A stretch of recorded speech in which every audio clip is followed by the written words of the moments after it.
This is the BMW i8, the car that looked like nothing else we have ever seen. It looked like a spaceship made by Hot Wheels in the year 2082, but it was available to buy at your local BMW dealership in 2014.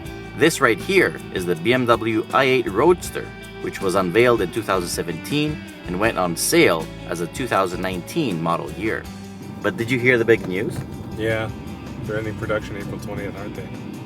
April 2020, this BMW i8 is no more. I'm sad. Do you know what that means? You should buy one right now. You'll make a killing. Is this going to be a future classic?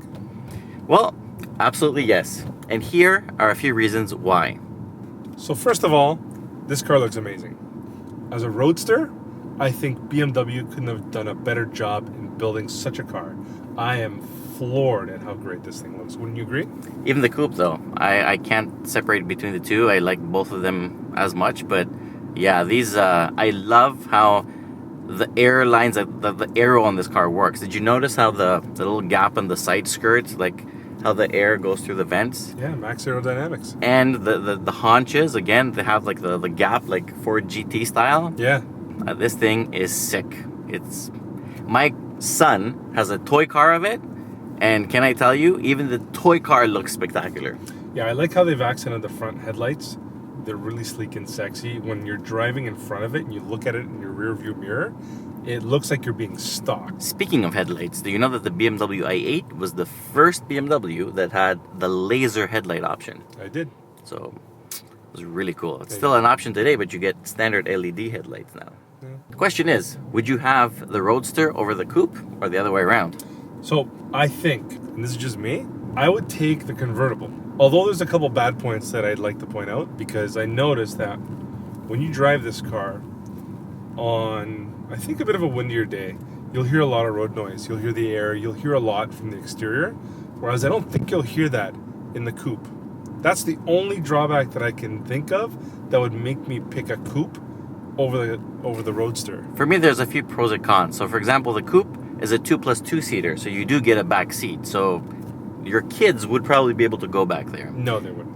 I tried when I had the coupe. You can watch that video right there. And yeah, my kids actually could fit in the back when they were babies. Like if they're over like 5-6 years old, it's a no-go. But really small kids will fit no problem. And that adds to practicality, right? It has a bigger trunk, the coupe. And so this one has an 88-liter trunk. The coupe has a 155-liter trunk or something like that. Wow, impressive. And the coupe is about 100 kilograms lighter than the Roadster. So does that mean I can put more than one bag of groceries in the trunk? Yeah, actually the coupe wasn't that bad. Yeah. This one is terrible. This one you put like a single bag and it's done. It's barely fit my laptop. And there's no frunk in this car. No, they won't even let you. Well, they will let you open it, but you've got to pop off caps. Service you got to point. pull the strings. Only for servicing. Yeah, and it opens this way.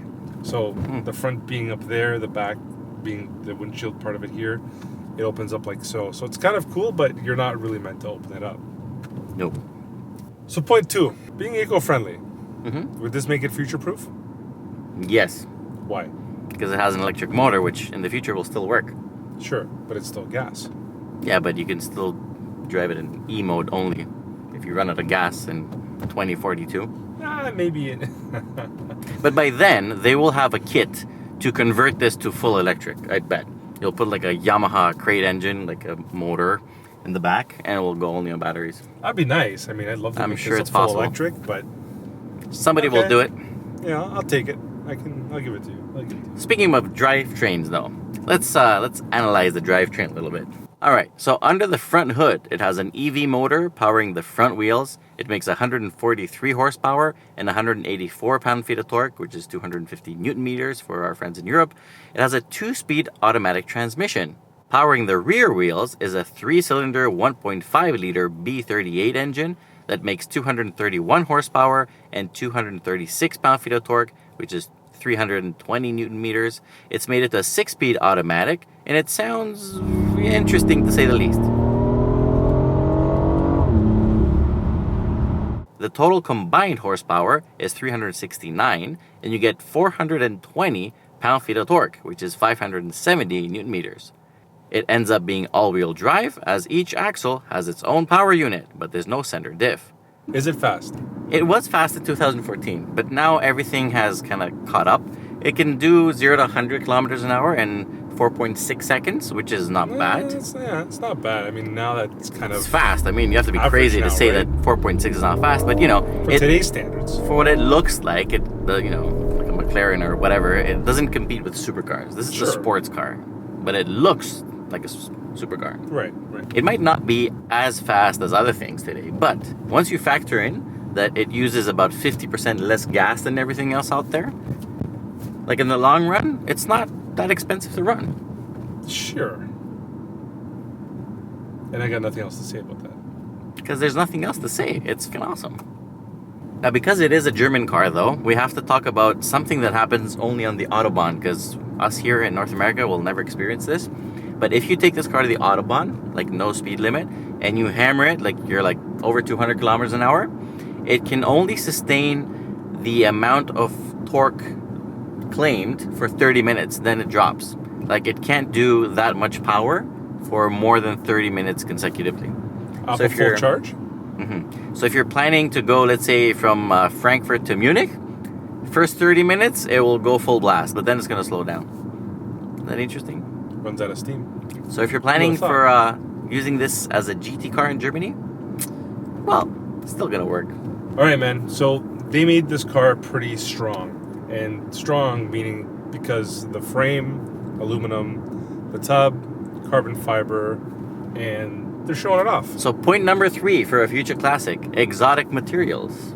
So it has all that, so carbon fiber reinforced plastic. And you know what I like about that? That they exposed it. So they didn't miss any opportunity to actually show you what that looks like. Right? And it doesn't look like that cheap eBay garbage that you see. It looks even here, weaved. right? Yeah. It's actually weaved. And here's a close-up of it. And it's structurally solid. So throughout the entire chassis, and especially when you get in and out of the car, you'll see it there. And it's mucho bueno. Do you know that this car has some Greek DNA in it, like what? me and you? So here's the Greek DNA. I wouldn't say in me. Do you know what they used to color the seats, the leather? I give up. Olive tree extract. What a waste of olives. Oh, and one more thing. The exterior panels, they're not metal. No. They're plastic. So it won't ding. And it won't rust. Woohoo! Nice. Point number 4 for a future classic. Is it fun? Is it fun to drive? Hell yeah. If you have that much power in a car this light, that's a no-brainer. So you have Eco Pro and Comfort, and you can switch between these two modes, and then you're like, but wait a minute, where's Sport? It's right here. So the fun part is when you put it in Sport, immediately the whole acoustic thing changes, right? And it ain't fake. Well, half of it is fake, but the car actually sounds the same way outside, just less. But, yeah. Don't make them think it's that much less. You can still be heard coming down the street. Exactly the same way. Love the downshifts in this car. Oh yeah, it sounds dirty. I can do that all day. So speaking about fun to drive, the steering feels like old school BMW. It's nice and, flipping through the driving modes, the car makes the perfect amount of adjustments. The suspension stiffens up. The seats ever so slightly though. Yeah, it's not too dramatic. much. It's enough to say, I'm in sport mode. I'm gonna go now. Yeah, I agree. I love the suspension tuning. It has massive wheels, so the 20-inch wheels really help glide over all these bumps and whatever. And you know what? For the size of the tires, like the width, this thing is surprisingly stable, like mid-corner, like at high speed. It grips great. I can't tell you. I took it around the turn at not very high speed, but I was very. But we drove this on the track, and it was really good. Like I loved every it. single curve. It's supposed to keep up with a BMW M4 on the track, so I don't see that happening. I see it because it's lower gravity, and okay, maybe the power to weight ratio thing. The center of gravity is lower. It's. I don't know. I see it happening. I don't know. I'm not convinced. Plus the M4, to be honest, not the best thing on the track. What I love about this car, handling-wise, is that the electronically controlled xDrive helps you do whatever you want. So you want to go in a turn and, make it oversteer a little bit? Oh, You could do that. do it. You could want to understeer a little bit? You could do that. So look, I'm exiting a corner now. If I'm going to jam the throttle, there. Nothing. See? You can make it rotate a little bit. You can make it understeer a little bit.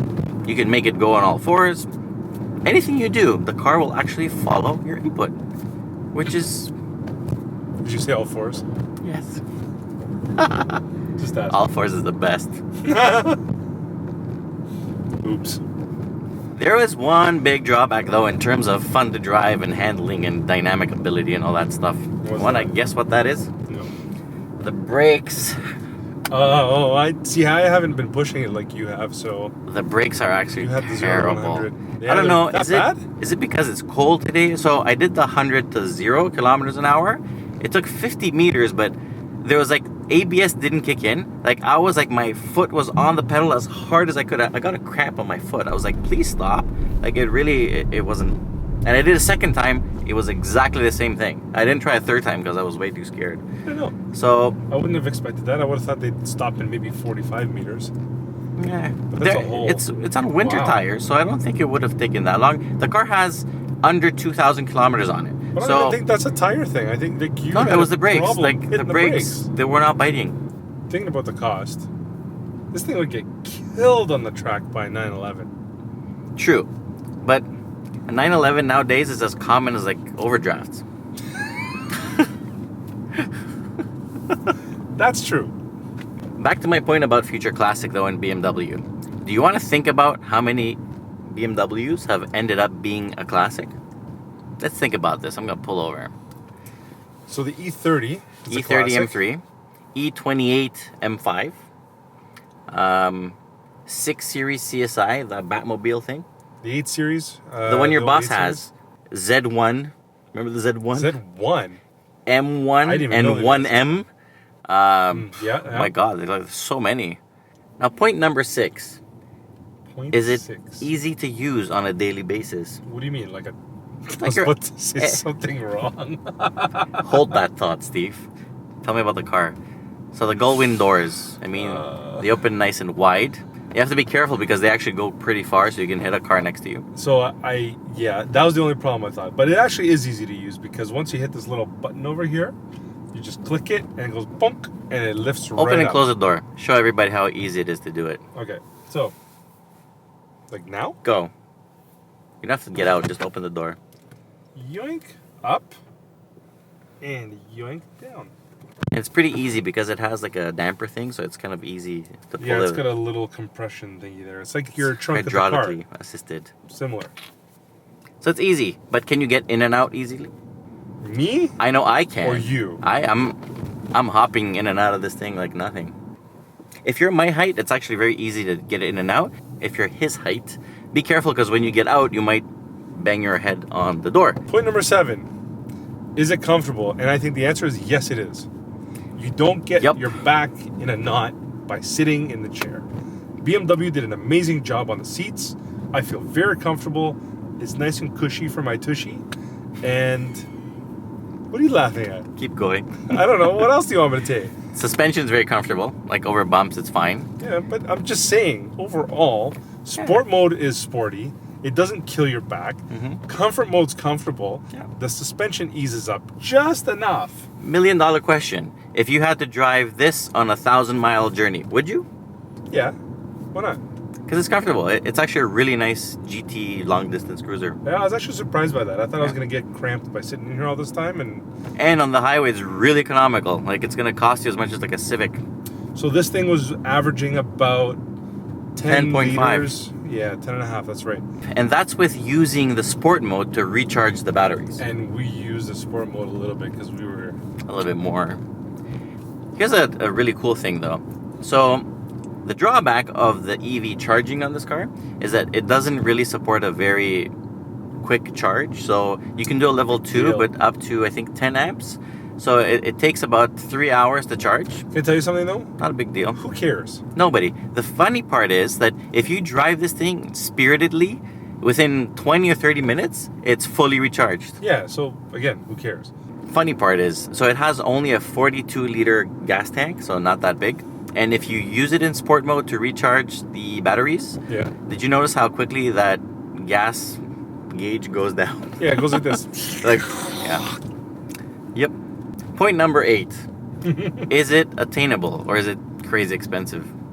New, I wouldn't bother. Used, I don't know if I would bother, but assuming the battery was perfect when I got it, sure. It's attainable.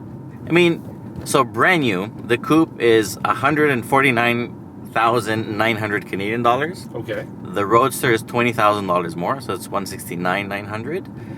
I think that once you understand what it is, it's not that bad. It's not cheap, but it's not crazy expensive, at least for me. And the good thing is, if you look up the used ones, you can find like a 14 for 80,000, 75 maybe. I'm a cheap, I wouldn't bother. But that car is going to appreciate in value. So now is the time to actually go buy those. Yeah, and now's the time to buy it because they're not making it anymore. It's the first hybrid sort of dual. We all know what it means when you have a BMW that's not made anymore, but that when it's also cool and especially gorgeous like this. But if you're practical, like I am, not like him, you probably But might you want to don't- think about buying something else. Yeah, but you don't buy these for practicality. You buy a minivan for That practicality. I totally agree with. There you go. By the way, 50 kilometers is really good for a plug-in hybrid because all the Not other bad. plug-in hybrids do about 20 or 30. Yeah. It's not bad at all. Yeah. The reason the range is a little bit longer than your regular plug-in hybrid is that this thing is powered by an 11.8 kilowatt-hour battery. For the size and the aerodynamics of this thing, no wonder it can go that far. You know what makes me really sad? That we have to say goodbye. That we're never going to drive a new one of these ever again. It's the last time we get to drive it. And it's been an honor that we actually reviewed it twice. It's been a privilege. Thank you, BMW. Yeah. I think I really want to try to find a used one and buy one. Sure.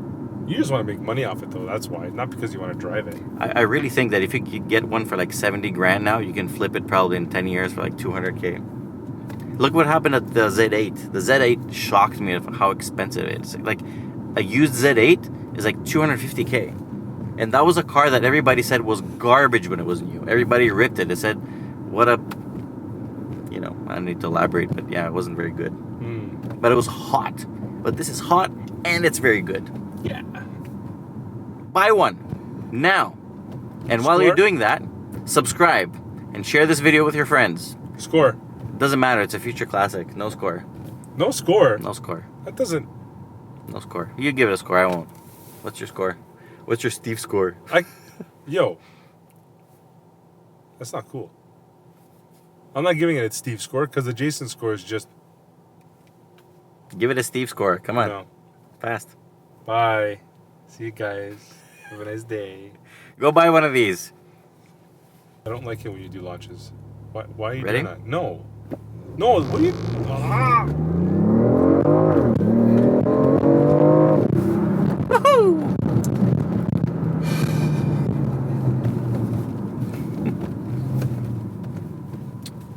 Damn it.